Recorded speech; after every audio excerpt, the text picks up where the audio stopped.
Laidą pristato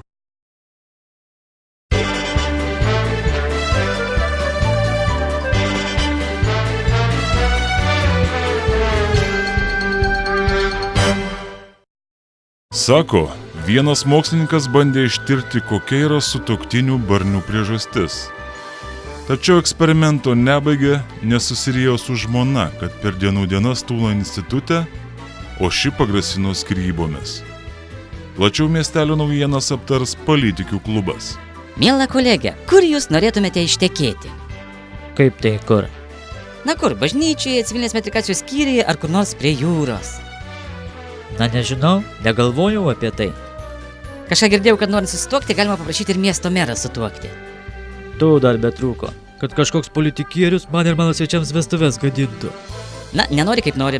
O žinai, kad dabar labai populiaru tuoktis užsienyje. O kodėl? O todėl, kad visa Lietuva išskrenda į užsienį ir tuokiasi visur. Vokietijoje, Didžiojoje Britanijoje, Niderlanduose, Airijoje, Švedijoje, Rusijoje, Turkijoje, Ispanijoje. Ten, kur emigravę mūsų tautiečiai, ten jie ir tuokiasi.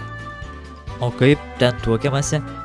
Na, tu tik įsivaizduok savo santuoką Jamaikoje, tu išteki ant vandenyno kranto, leidžiantis saulei. Tai kas čia per vestuvės saulėje leidžiantis? O kaip tu nori?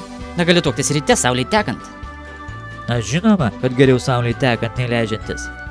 Tik kolegė, jūs nepamirškite, kad anksčiau saulei tekant vykdydavo mirties bausmes myriop nuteistiems nusikaltėliams. Taigi, jums santuoka juk ne mirtis?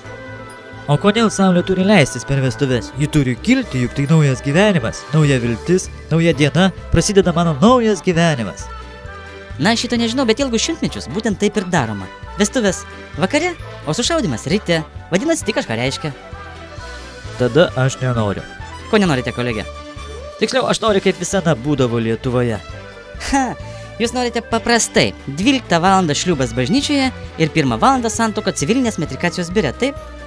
Na taip. Tai va, esate senamadiška, niekam tikusi višta. Ir tuokitės jūs tuose savo tarybiniuose vitražiniuose rėmuose. O aš dumsiu į Jamaiką, prie jūros, saulei leidžiantis.